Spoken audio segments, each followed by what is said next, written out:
அமரர் கல்கி எழுதிய பொன்னியின் செல்வன் சுருக்கப்பட்ட பதிப்பு. அத்தியாயம் 34. யானைப்பாகன். ராஜபாட்டையில் வருவோரும் போவோரும் வண்டிகளும் வாகனங்களுமாக ஒரே கலகலப்பாக இருந்தது. இந்த ராஜபாட்டை எங்கிருந்து எங்கே போகிறது? நாம் எங்கே வந்திருக்கிறோம், எங்கே போகிறோம் என்று வந்தியத்தேவன் கேட்டான். அனுராதபுரத்திலிருந்து சிம்மகிரிக்கு போகும் ராஜபாட்டையில் வந்து சேர்ந்திருக்கிறோம் என்றான் ஆழ்வார்க்கடியான். ராஜபாட்டை வழியாக சுகமாக வந்திருக்கலாமே, எதற்காக காட்டு வழியாக வந்தோம் என்றான் வந்தியத்தேவன். ராஜபாட்டையில் நாம் நெடுகிலும் வந்திருந்தால் 100 இடத்தில் நம்மை நிறுத்தி சோதனை செய்திருப்பார்கள். அனுராதபுரத்தில் அடியோடு நிறுத்தி போட்டிருப்பார்கள். நாம் யாரை தேடி வந்திருக்கிறோமோ அவர் சிம்மகிரிக்கு பக்கம் சென்றிருப்பதாக அறிந்தேன். அதனால் தான் குறுக்கு வழியில் வந்தேன். இன்னமும் அவரை நாம் கண்டுபிடிக்கப் போகிறோமோ இல்லையோ, வேறு எங்கேயாவது போகாதிருக்க வேண்டும் என்றான் ஆழ்வார்க்கடியான். ராஜபாட்டையின் இரு பக்கத்திலும் ஏராளமான வீடுகளும் கிராமங்களும் கடைவீதிகளும் கொல்லர் தச்சர் பட்டறைகளும் இருந்தன. அவற்றில் வசித்தவர்களும் தொழில் செய்தவர்களும் பெரும்பாலும் சிங்களவர்களாக தோன்றினார்கள். ராஜபாட்டையில் தமிழ்நாட்டு போர் வீரர்கள் குறுக்கும் நெடுக்கும் போய்கொண்டிருந்தார்கள். ஆனால் இருபுறமும் வசித்த சிங்களவர்கள் எந்தவித தடையுமின்றி நிர்பயமாக தங்கள் தொழில்களை செய்து கொண்டிருந்தார்கள். இந்த பகுதியெல்லாம் இப்போது யாருடைய வசத்தில் இருக்கிறது என்று வந்தியத்தேவன் கேட்டான். சோழப்படை தம்பல்லை வரையில் கைப்பற்றி இருக்கிறது. அப்பால் சிம்மகிரி குன்றும் கோட்டையும் மகிந்தன் வசம் இருக்கின்றன. இந்த பக்கங்களில் வசிக்கும் ஜனங்கள் பெரும்பாலும் சிங்களர்கள்தான். பொன்னியின் செல்வர் இங்கே வந்த பிறகு யுத்தத்தின் போக்கே மாறிவிட்டது. சோழ வீரர்களுக்கும் மகிந்தனுடைய வீரர்களுக்கும் தான் சண்டை, அதாவது போர்க்களத்தில் எதிர்படும் போது. மற்றபடி குடிகள் நிர்பயமாக வாழலாம். புத்த குருமார்களுக்கு ஒரே கொண்டாட்டம். அனுராதபுரத்தில் இடிந்து போன புத்த விகாரங்களை எல்லாம் நம் இளவரசர் திரும்ப புதுப்பித்து கட்டும்படி கட்டளையிட்டிருக்கிறாராம். சிறிது தூரம் மௌனமாக நடந்தார்கள். அந்த மௌனத்தை கலைத்து சில குதிரைகளின் குளம்பு சத்தம் கேட்டது. அவர்களுக்கு எதிர்ப்பக்கத்திலிருந்து அச்சத்தம் வேகமாக வந்தது. சில நிமிடங்களுக்கெல்லாம் 4 குதிரைகள் வெகு வேகமாக 4 கால் பாய்ச்சலில் வந்தன. சூறாவளி காற்றைப் போல புழுதியை கிளப்பி விட்டு கொண்டு வந்த அந்த குதிரைகள் மின்னல் மின்னும் நேரத்தில் நம் பிரயாணிகளை தாண்டி சென்றன. ஆயினும் அச்சிறிய நேரத்திலேயே அக்குதிரைகளின் மேலிருந்தவர்களில் ஒருவருடைய முகத்தை வந்தியத்தேவன் பார்த்து தெரிந்து கொள்ள முடிந்தது. ஆகா, பார்த்திபேந்திரவர்மன் அல்லவா இவன்? காஞ்சியில் உள்ள இளவரசர் ஆதித்தரின் அந்தரங்க நண்பன் அல்லவா? இவன் எங்கே வந்துவிட்டு எங்கே போகிறான்? எதற்காக இவன் இலங்கைக்கு வந்தான்? எப்போது வந்தான் என்று வந்தியத்தேவன் யோசித்துக் கொண்டே வந்தான். ஆழ்வார்க்கடியான் வந்தியத்தேவனிடம், தம்பி, அந்த மற்ற 3 ஆட்களை பார்த்தாயா? அவர்களில் யாரையாவது உனக்கு முன்னமே தெரியுமா என்று ஆவலோடு கேட்டான். இல்லை, நான் பார்த்ததே இல்லை என்றான் வந்தியத்தேவன். ஆமாம், நீ பார்த்திருக்க முடியாதுதான். அவர்களில் 2 பேரை நான் பார்த்திருக்கிறேன். திருப்புறம்பியம் பள்ளிப்படையில் நள்ளிரவில் பார்த்தேன். அப்பா, என்ன பயங்கரமான சபதம் எடுத்துக்கொண்டார்கள் என்று கூறிய போது ஆழ்வார்க்கடியானுடைய உடம்பு முழுவதும் நடுங்கியது. அப்படி என்ன பயங்கரமான சபதம் எடுத்துக்கொண்டார்கள் என்று கேட்டான் வந்தியத்தேவன். சோழர்குல பூண்டே இந்த உலகில் இல்லாமல் அழித்து விடுவதாக சபதம் எடுத்துக்கொண்டார்கள் என்றான். ஐயையோ என்று பதறினான் வந்தியத்தேவன். இவர்கள் எப்படி நமக்கு முன்னால் இங்கு வந்து சேர்ந்தார்கள் என்று தெரியவில்லை. கெட்டிக்காரர்கள். இந்த முரட்டு பல்லவனை எப்படியோ பிடித்து கொண்டார்கள் பார் என்று சொல்லிவிட்டு ஆழ்வார்க்கடியான் மௌனமானான். வந்தியத்தேவனுக்கு கோடியக்கரையில் அவன் அறிந்த ஒரு விஷயம் நினைவுக்கு வந்தது. அவன் கோடிக்கரை வந்ததற்கு முதல் நாள் தான் 2 பேர் அவசரமாக இலங்கைக்கு போனார்கள் என்றும் பூங்குழலியின் தமையன் அவர்களை படகில் ஏற்றிச் சென்றான் என்றும் கேள்விப்பட்டான் அல்லவா? அவர்களில் இந்த 2 பேரும் இருப்பார்களோ? அப்படியானால் பார்த்திபேந்திரனுக்கும் இவர்களுக்கும் என்ன சம்பந்தம் இருக்க முடியும்? அதோ பார். ஆழ்வார்க்கடியான் சுட்டிக்காட்டிய இடத்தில் அலங்கரித்த பெரிய யானை ஒன்று வந்து கொண்டிருந்தது. அதன் அம்பாரியில் 2 பேர் உட்கார்ந்திருந்தார்கள். அவர்களுடைய தோற்றமும் உடையும் அவர்கள் சீன யாத்ரீகர்கள் என்று புலப்படுத்தின. யானைப்பாகன் ஒருவன் கையில் அங்குசத்துடன் யானையின் கழுத்தில் மீது வீற்றிருந்தான். யானையை சுற்றி சூழ்ந்து வந்த ஜனங்கள் பலவிதமான ஆரவார கோஷங்களை கிளப்பினார்கள். யானையையும் யானையை சூழ்ந்து நின்ற கூட்டத்திற்கு பின்னால் சற்று தூரத்தில் அவர்களும் தொடர்ந்து போனார்கள். ஒரு புத்த விகாரத்தின் வாசலில் வந்ததும் யானை நின்றது. பிறகு யானைப்பாகன் ஏதோ சொல்லவும் யானை மண்டியிட்டு படுத்தது. யாத்ரீகர்கள் இறங்கினார்கள். புத்த விகாரத்தினின் வாசலில் கும்பலாக நின்ற புத்த பிக்ஷுக்கள் சீன யாத்ரீகர்களை வரவேற்றார்கள். சங்கங்கள் முழங்கின. விகாரத்தின் மேன்மாடத்திலிருந்து மலர் மாறி பொழிந்தது. புத்தம் சரணம் கச்சாமி என்ற கோஷம் வானலாவியது. சீன யாத்ரீகர்கள் இருவரும் விகாரத்திற்குள் சென்றார்கள். கூட வந்தவர்களிலும் பெரும்பாலானோர் அவர்களை தொடர்ந்து விகாரத்துக்குள்ளே சென்றார்கள். யாத்ரீகர்கள் இறங்குவதற்கு முன்பே யானையின் கழுத்திலிருந்து இறங்கிவிட்ட யானைப்பாகன் யானையை எழுப்பி நடத்தி கொண்டு சென்றான். சற்று தூரத்தில் நின்றிருந்த 4 பேரில் ஒருவனிடம் யானையை ஒப்புவித்தான். இன்னும் ஒருவனிடம் ஆழ்வார்க்கடியானை சுட்டிக்காட்டி ஏதோ சொன்னான். மற்ற இருவரையும் அழைத்து கொண்டு சிறிது நேரத்தில் வீதியின் ஒரு திருப்பத்தில் திரும்பி மறைந்தான். யானைப்பாகன் எந்த ஆளுக்கு ஆழ்வார்க்கடியானை சுட்டி காட்டினானோ அவன் இவர்கள் நின்ற இடத்தை நோக்கி வந்தான். ஆழ்வார்க்கடியானிடம் மெல்லிய குரலில், ஐயா, என்னுடன் வருவதற்கு சம்மதமா என்று கேட்டான். அதற்காகவே காத்திருக்கிறோம் என்றான் ஆழ்வார்க்கடியான். ஏதாவது அடையாளம் உண்டா என்று கேட்டான். சேனாதிபதி கொடுத்த குடும்பாலூர் முத்திரை மோதிரத்தை ஆழ்வார்க்கடியான் காட்டினான். சரி, என் பின்னால் வாருங்கள் என்று சொல்லிவிட்டு அவன் முன்னால் செல்ல இவர்கள் பின்தொடர்ந்து சென்றார்கள். ஊரை தாண்டி அப்பால் சென்றதும் குறுகிய காட்டுப்பாதை ஒன்று தென்பட்டது. அதன் வழியே சிறிது தூரம் சென்றதும் பாதையிலிருந்து சற்று விலகி இருந்த ஒரு பாழும் மண்டபத்தை அடைந்தார்கள். அதில் சிறிது நேரம் காத்திருக்க வேண்டும் என்று அவர்களை அழைத்து வந்தவன் தெரிவித்தான். பிறகு அவன் ஒரு மரத்தின் மேலேறி அவர்கள் வந்த வழியை கூர்ந்து கவனிக்க தொடங்கினான். அந்த பாழும் மண்டபத்தின் பின்னால் 2 குதிரைகள் கட்டப்பட்டிருந்தன. குதிரைகள் 2 தான் என்பது வந்தியத்தேவனுக்கு கொஞ்சம் கவலையை உண்டாக்கியது. வைஷ்ணவரே, அந்த யானைப்பாகன் யாராயிருக்கும்? நீயே யூகித்து பார் தம்பி. யானைப்பாகன் தான் பொன்னியின் செல்வரா? அவருடைய கண்களில் ஒரு கணம் ஜொலித்த பிரகாசத்திலிருந்து அப்படித்தான் தோன்றியது. திடீரென்று குதிரைகளின் குளம்பு சத்தம் கேட்டது. அவர்கள் இருந்த இடத்தை நோக்கி சப்தம் நெருங்கி வந்து கொண்டிருந்தது. மரத்தின் மேலிருந்து பார்த்து கொண்டிருந்தவன் அவசரமாக கீழே இறங்கினான். 2 குதிரைகளையும் பிடித்து கொண்டு வந்தான். ஒன்றில் ஏறிக்கொண்டான். ஆழ்வார்க்கடியானை இன்னொன்றின் மேல் ஏறிக்கொள்ளச் சொன்னான். சற்று நேரத்தில் இந்த பாதையுடன் சில குதிரைகள் போகும். அவற்றின் பின்னோடு நாமும் தொடர்ந்து போக வேண்டும் என்றான். வந்தியத்தேவன், எனக்கு குதிரை என்று கேட்டான். இவரை மட்டும்தான் அழைத்து வரும்படி கட்டளை. இளவரசரை நான் பார்த்தே ஆக வேண்டும். மிக முக்கியமான செய்து கொண்டு வந்திருக்கிறேன் என்றான் வந்தியத்தேவன். அதை பற்றி எனக்கு ஒன்றும் தெரியாது ஐயா என்றான் அவன். உடனே ஆழ்வார்க்கடியான், தம்பி, கொஞ்சம் பொறுமையாயிரு. நான் போய் இளவரசரிடம் சொல்லி உன்னையும் அழைத்து வருவதற்கு ஏற்பாடு செய்கிறேன் என்றான். வைஷ்ணவரே, நான் கொண்டு வந்திருக்கும் செய்தி மிக மிக முக்கியமானது, மிக அவசரமானது என்று உமக்கு தெரியாதா என்று கேட்டான் வந்தியத்தேவன். அந்த ஓலையை என்னிடம் கொடு, நான் கொடுத்து விடுகிறேன். அது முடியாது. அப்படியானால் கொஞ்சம் பொறுத்திரு. வேறு வழி இல்லை. வேறு வழி இல்லையா? இல்லவே இல்லை. வந்தியத்தேவனுடைய உள்ளம் குமுறியது. ஆழ்வார்க்கடியானை இளவரசரிடம்தான் அழைத்து போகிறார்கள் என்பதில் சந்தேகமில்லை. ஆழ்வார்க்கடியான் அவரிடம் என்ன சொல்கிறான் என்பதை சேனாதிபதி கவனிக்கச் சொல்லியிருக்கிறார். அது முடியாமல் போய்விடுமே. குதிரைகள் நெருங்கி வந்தன. அவர்கள் இருக்கும் இடத்தை கடந்து சென்றன. மின்னல் மின்னும் வேகத்தில் பறந்து சென்றன. மண்டபத்தில் குதிரைகள் மீது ஆயத்தமாக இருந்த இருவரும் குதிரையின் முகக்கயிற்றை இழுத்து குலுக்கி புறப்பட தூண்டினார்கள். அச்சமயத்தில் யாரும் எதிர்பாராத ஒரு சம்பவம் நிகழ்ந்தது. குதிரை மேலிருந்த மனிதனுடைய ஒரு காலை வந்தியத்தேவன் பிடித்து ஒரு எத்தி தள்ளினான். அந்த மனிதன் தடால் என்று விழுந்தான். வந்தியத்தேவன் குதிரை மீது தாவி ஏறினான். குதிரை பறந்தது. தொடர்ந்து ஆழ்வார்க்கடியானுடைய குதிரையும் பறந்தது. கீழே விழுந்த வீரன் கூச்சலிட்டு விட்டு உரையில் இருந்த கத்தியை எடுத்து எறிந்தான். வந்தியத்தேவன் தலை குனிந்து குதிரையின் முதுகோடு ஒட்டி படுத்து கொண்டான். வீரன் எறிந்த கத்தி வேகமாக சென்று ஒரு மரத்தில் ஆழமாக பாய்ந்தது. குதிரைகள் 2ம் காற்றாய் பறந்து சென்றன. முன்னால் சென்ற 3 குதிரைகளையும் பின்தொடர்ந்து ரொம்பவும் நெருங்காமலும் ரொம்பவும் பின்தங்காமலும் 2 குதிரைகளும் சென்றன.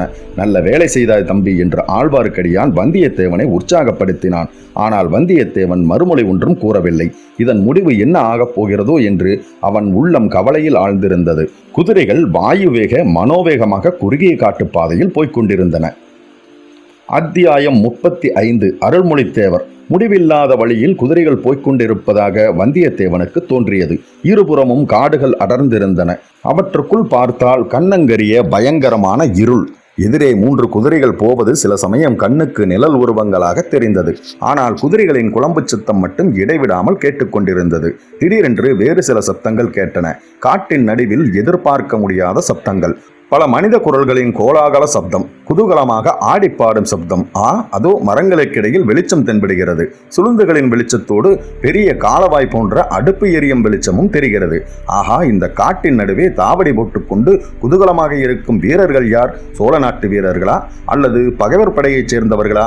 இதை பற்றி வந்தியத்தேவன் மிக சொற்பமான நேரம்தான் சிந்தித்திருப்பான். அந்த சிறிய நேரத்தில் முன்னால் போன குதிரைகள் சட்டென்று நின்றதையும் ஒரு குதிரை பளீர் என்று திரும்பியதையும் வந்தியத்தேவன் கவனிக்க திரும்பிய குதிரை முன்னோக்கி வந்து வந்தியத்தேவன் குதிரையை அணுகியது. அதன் மேலிருந்தவன் வந்தியத்தேவன் பக்கம் சட்டென்று சாய்ந்து ஓங்கி ஒரு குத்து விட்டான். அக்குத்தின் அதிர்ச்சியால் வந்தியத்தேவன் கதிகலங்கி தடுமாறிய போது அவனுடைய ஒரு முழங்காலை பிடித்து ஓங்கி தள்ளினான். வந்தியத்தேவன் தடால் என்று தரையில் விழுந்தான்.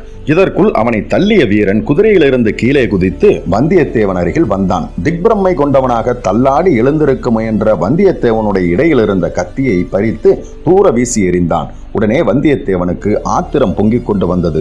ஒரு குதித்து எழுந்து நின்றான். 2 கைகளையும் இறுக மூடிக்கொண்டு வஜ்ரம் போன்ற முஷ்டியினால் தன்னை தள்ளிய ஆளை குத்தினான்.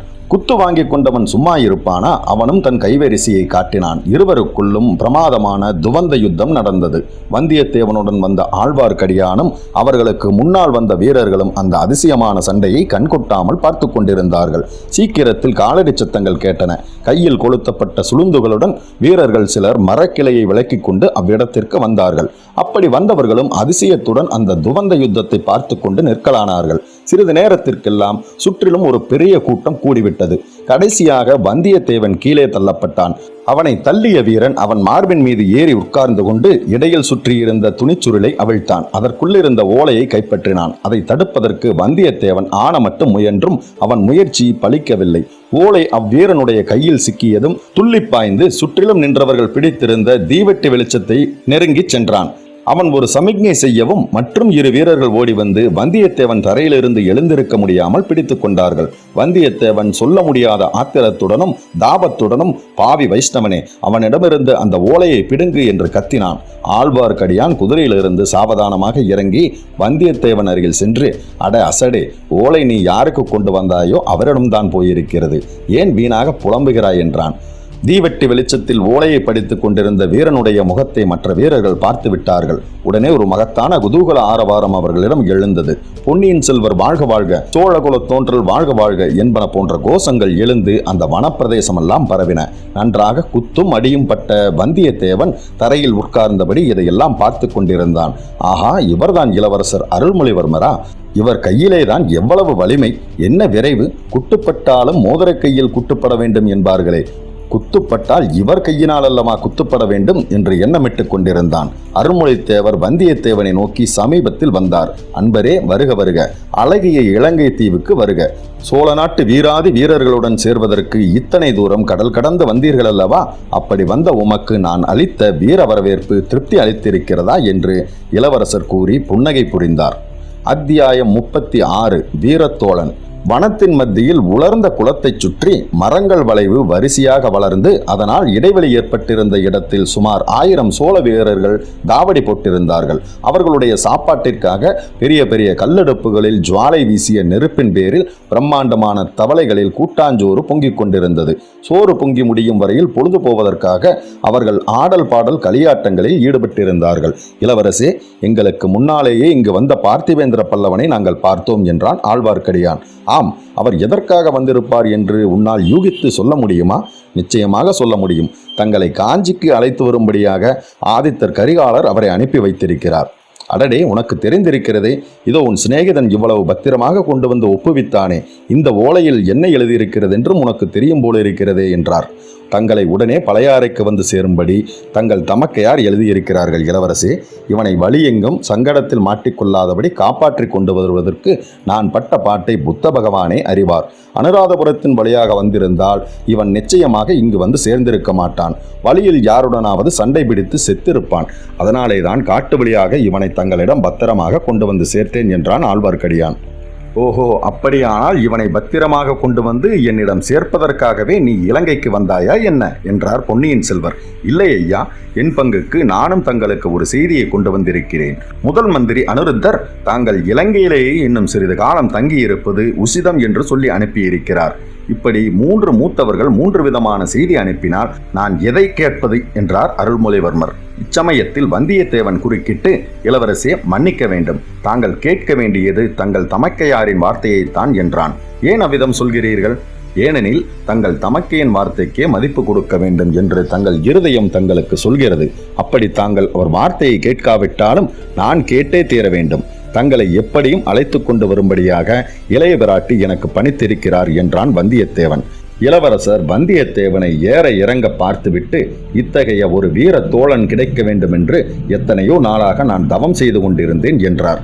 மறுநாள் காலையில் சூரியன் உதயமாவதற்குள் அருள்மொழிவர்மர், ஆழ்வார்க்கடியான், வந்தியத்தேவன் ஆகிய மூவரும் அனுராதபுரத்திற்கு புறப்பட்டார்கள். சிறிது தூரம் காட்டுப்பாதையில் வந்த பிறகு ராஜபாட்டையை அடைந்தார்கள். வேறு வீரர்கள் யாரையும் இளவரசர் தம்முடன் மெய்க்காவலுக்கு அழைத்து வராதது வந்தியத்தேவனுக்கு வியப்பை அளித்தது. ஆனால் அன்றைய பிரயாணத்தில் அவனுக்கு இருந்த உற்சாகத்தைப் போல அதற்கு முன் என்றுமே இருந்ததில்லை. இந்த சமயத்தில் சாலையில் அவர்களுக்கு எதிர்ப்பக்கத்தில் ஒரு புழுதிப்படலம் தெரிந்தது. பல குதிரைகள் 4 கால் பாய்ச்சலில் வரும் சத்தமும் கேட்டது.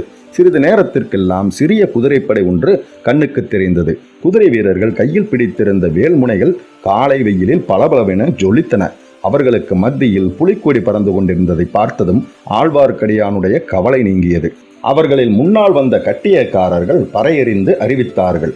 ஈழத்துப் போரில் மகிந்தனை புறங்கண்ட இலங்கை படைகளின் சேனாதிபதி கொடும்பாளூர் பெரிய வேளார் பூதி விக்ரமகேசரி விஜயமாகிறார், பராக் பராக் என்று ஒரு இடிமுழக்க குரல் ஒலித்தது.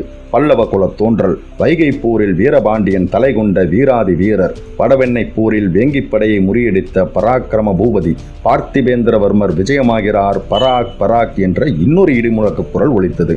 இப்படி கட்டியம் கூறியவர்களுக்கு பின்னால் சுமார் 30 குதிரை வீரர்கள் வந்தார்கள். அவர்களுள் நடுநாயகமாக கம்பீரமான வெள்ளைப்புறவிகளின் மீது சேனாதிபதி பெரிய வேளாரும் பார்த்திபேந்திரனும் வீற்றிருந்தார்கள். குதிரை வீரர்களைத் தொடர்ந்து அம்பாரியுடன் ஒரு பெரிய யானை வந்தது. யானை மேல் அம்பாரியிலிருந்து பூங்குழலி கீழே இறங்கினாள். இளவரசர் பார்த்திபேந்திர பல்லவரின் சமீபமாக சென்று முக்கிய காரியமாக இல்லாவிட்டால் தாங்களே புறப்பட்டு வருவீர்களா? இப்போதே செய்தியை தெரிவிக்க வேண்டும் என்றார். சேனாதிபதி பெரிய வேளார் நடுச்சாலையில் இத்தனை பேருக்கு நடுவிலே ஒன்றுமே பேச முடியாது. அதோ ஒரு பாலும் மண்டபம் தெரிகிறதே, அங்கே போகலாம் என்றார்.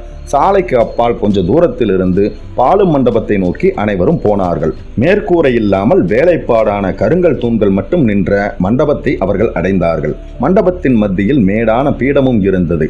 அங்கே சென்று இளவரசரும் சேனாதிபதியும் பார்த்திபேந்திரனும் அமர்ந்தார்கள். வந்தியத்தேவனும் ஆழ்வார்க்கடியானும் சற்று தள்ளி நின்றார்கள். இன்னொரு பக்கத்தில் பூங்குழலி நின்று கொண்டிருந்தாள். தளபதி, தங்களுடைய யோசனை என்ன?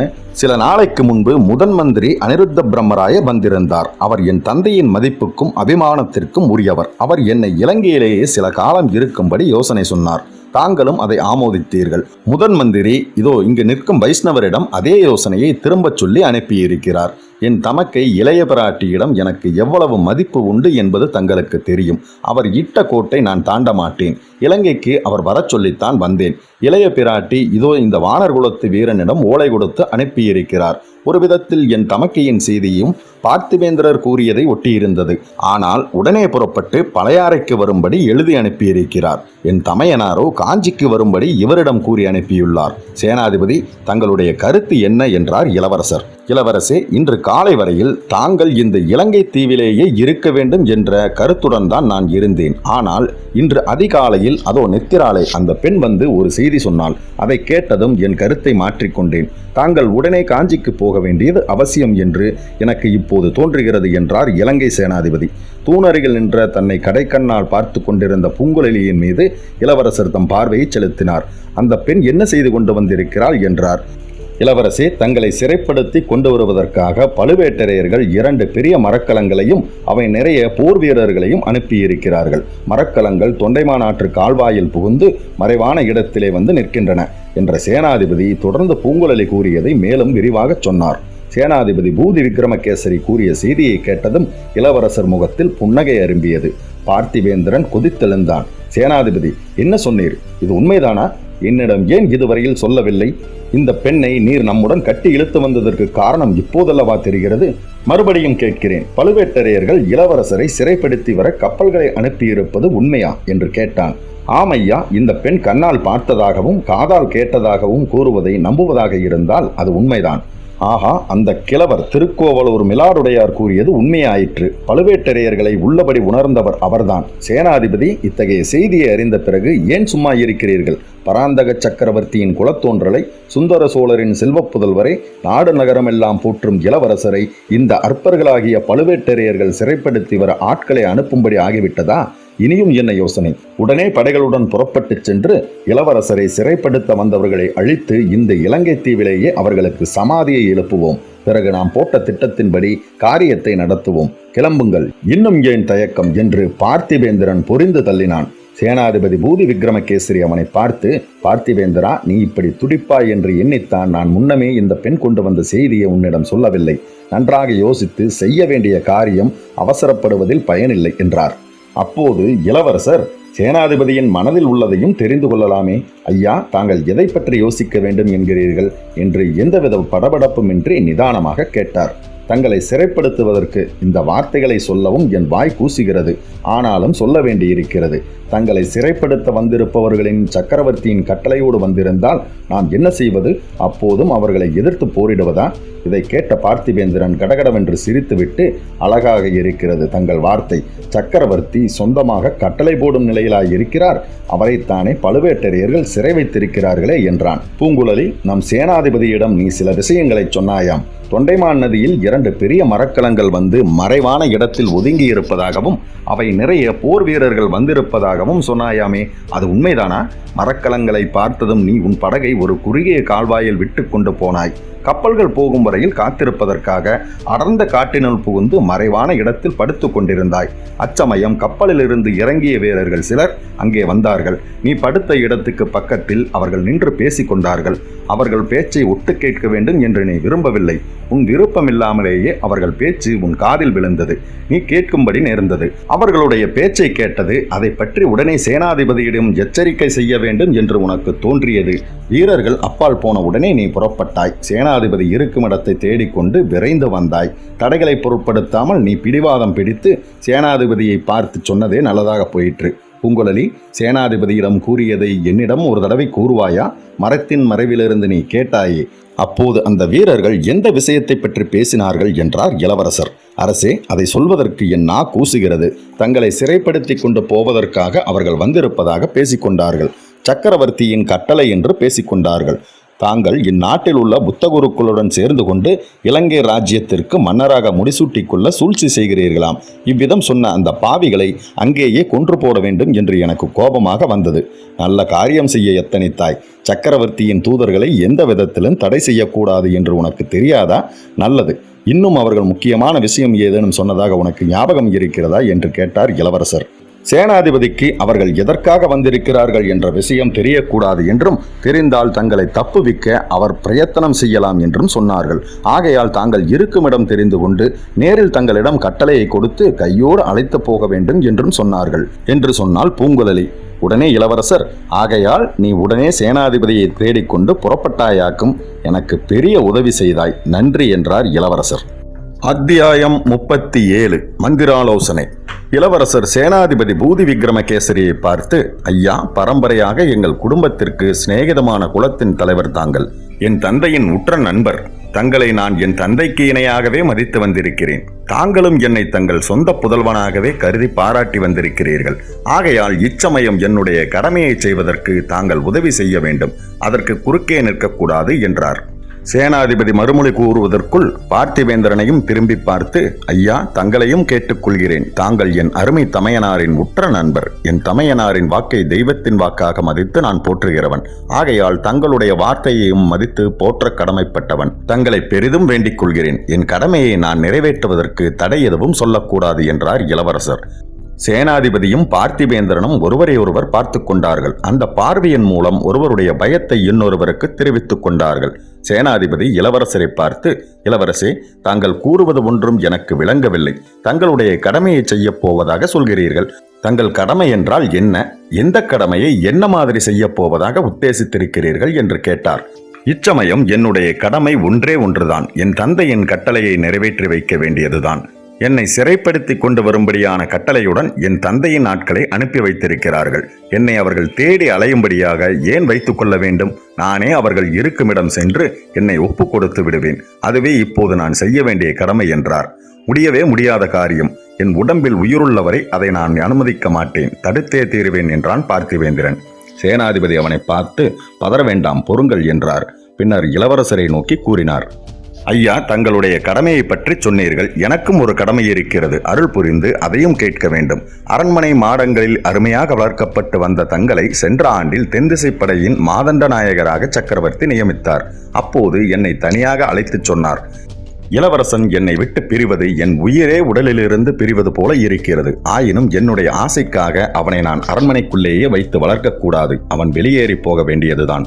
அண்ணனைப் போல வீரன் என்று பெயர் எடுக்க வேண்டியதுதான். ஆனால் அவன் உயிருக்கு ஏதாவது ஆபத்து வந்தால் அதே கணத்தில் என் உயிரும் போய்விடும். அவனுக்கு எவ்வித அபாயமும் நேராமல் பாதுகாக்க வேண்டியது உங்கள் பொறுப்பு. இவ்வாறு சக்கரவர்த்தி எனக்கு கட்டளையிட்டார். சென்ற ஆண்டில் அவ்வாறு கூறிய சக்கரவர்த்தி இப்போது தங்களை சிறைப்படுத்தி கொண்டு கொண்டு வரும்படியான கட்டளை இடுவாரா? அவ்வாறு கட்டளையிடும்படியாக தாங்கள் என்ன செய்து விட்டீர்கள்? இலங்கை சிம்மாசனத்தை கைப்பற்றுவதற்கு தாங்கள் சூழ்ச்சி செய்ததாக சொல்வது எவ்வளவு அபத்தம்! இந்த அபவாதத்தை யாராவது நம்ப முடியுமா என்றார். சேனாதிபதி, அப்படியானால் என் தந்தையிடம் போவதற்கு நான் ஏன் தயங்க வேண்டும்? அவரிடம் நடந்தது நடந்தபடி சொல்கிறேன். பிறகு சக்கரவர்த்தி என்ன கட்டளையிடுகிறாரோ அதன்படி நடந்து கொள்வது என் கடமை என்றார் இளவரசர். பார்த்திபேந்திரன் இப்போது அனல் கக்கும் குரலில் கூறினான். சேனாதிபதி, ஏதேதோ வெறும் பேச்சு பேசிக் கொண்டிருக்கிறோம். இனியும் மூடி மறைப்பதில் பயன் ஒன்றுமில்லை. இளவரசரிடம் உண்மையை சொல்லியே தீர வேண்டும். தாங்கள் சொல்கிறீர்களா அல்லது நான் சொல்லட்டுமா என்றான். நானே சொல்கிறேன், பொறுங்கள் என்றார் சேனாதிபதி. அக்கம் பக்கம் பார்த்துவிட்டு கூறினார். இளவரசே, தங்களுடைய கள்ளங்கபடமற்ற உள்ளத்தை மாசுபடுத்த வேண்டாம் என்று எண்ணியது பயன்படவில்லை. ஒரு விரசமான விஷயத்தை பற்றி தாங்களுக்கு சொல்ல வேண்டியிருக்கிறது. பெரிய பழுவேட்டரையர் இந்த முதிய வயதில் நந்தினி என்னும் பெண்ணை மனம் புரிந்து கொண்டிருப்பது தங்களுக்கு தெரிந்த விஷயமே. அவள் பெரிய பழுவேட்டரையரை அவள் தன் காலடியில் போட்டு வைத்துக் கொண்டிருக்கிறாள். அவள் தன் காலால் இட்ட பணியை இவர் தலையால் ஏந்தி நிறைவேற்றி வைக்கிறார்.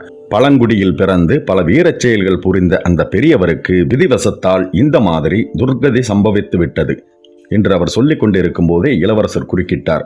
இது நான் கேள்விப்படாதது அல்லவே. சோழ தேசத்தில் நாடு நகரம் எல்லாம் பேசிக்கொள்ளும் விஷயம்தானே என்றார். இளவரசே, சக்கரவர்த்தியின் சுதந்திரத்திற்கு மட்டுமின்றி அவருடைய உயிருக்கே அபாயம் வந்துவிடுமோ என்றுதான் அஞ்சுகிறோம்.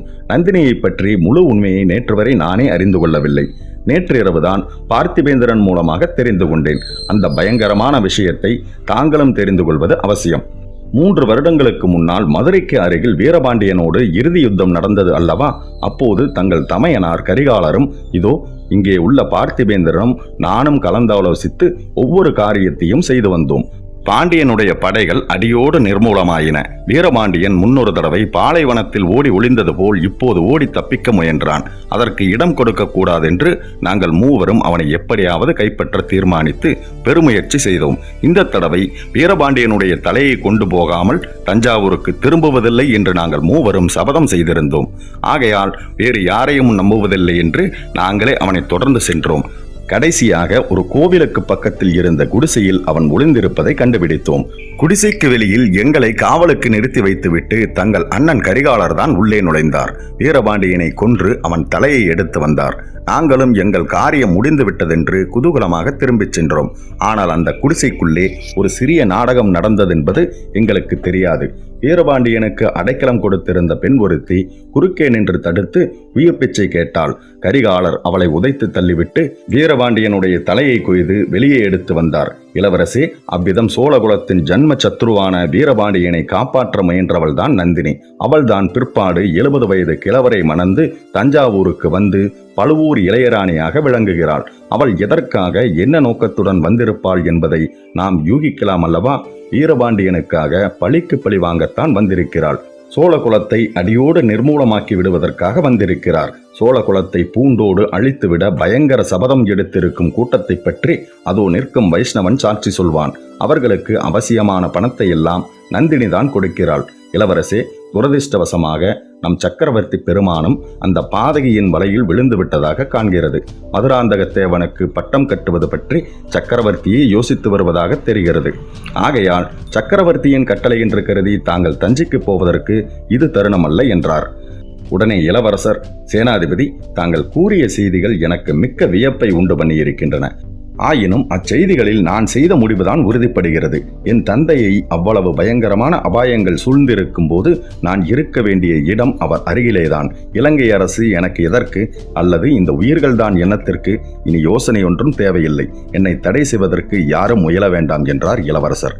பிறகு சற்று தூரத்தில் தூணில் சாய்ந்து கொண்டு தம்மை கண்கொட்டாமல் பார்த்து கொண்டிருந்த பூங்குழலியின் மீது அவர்கள் கண்கள் சென்றன. பெண்ணே, சற்று இப்படி அருகில் வா என்றார். பூங்குழலி நெருங்கி வந்தாள். பெண்ணே, நீ கொண்டு வந்த செய்தியின் மூலம் எனக்கு பெரிய உதவி செய்தாய். இன்னும் ஓர் உபகாரம் நீ எனக்கு செய்ய வேண்டும், செய்வாயா என்று கேட்டார். இளவரசி, தாங்கள் இட்ட கட்டளையை நிறைவேற்ற காத்திருக்கிறேன் என்றாள் பூங்குழலி. பெண்ணை என்னை தேடிக்கொண்டு 2 மரக்கலங்கள் தொண்டைமானாற்று முகத்துவாரத்தின் அருகில் காத்திருக்கின்றன என்று சொன்னாயல்லவா? அந்த இடத்திற்கு நான் அதிசீக்கிரமாக போய் சேர வேண்டும். எனக்கு வழிகாட்டி அழைத்து கொண்டு போவாயா என்றார். எந்த அபாயத்திலிருந்து இளவரசர் தப்புவிக்கலாம் என்ற ஆசையுடன் பூங்குழலி அவசரமாக ஓடி வந்தாலோ அந்த அபாயத்தின் வாயிலேயே கொண்டு சேர்க்கும்படி இளவரசர் இப்போது கேட்டுக்கொள்கிறார் என்று பூங்குழலி யோசனை செய்து கொண்டிருந்தாள். பூங்குழலி, ஏன் தயங்குகிறாய்? எனக்கு இந்த உதவி நீ செய்ய மாட்டாயா? நானே வழிகண்டு பிடித்து கொண்டு போக வேண்டியதுதானா என்று இளவரசர் கூறியது அவளுடைய மனதை உருகச் செய்தது.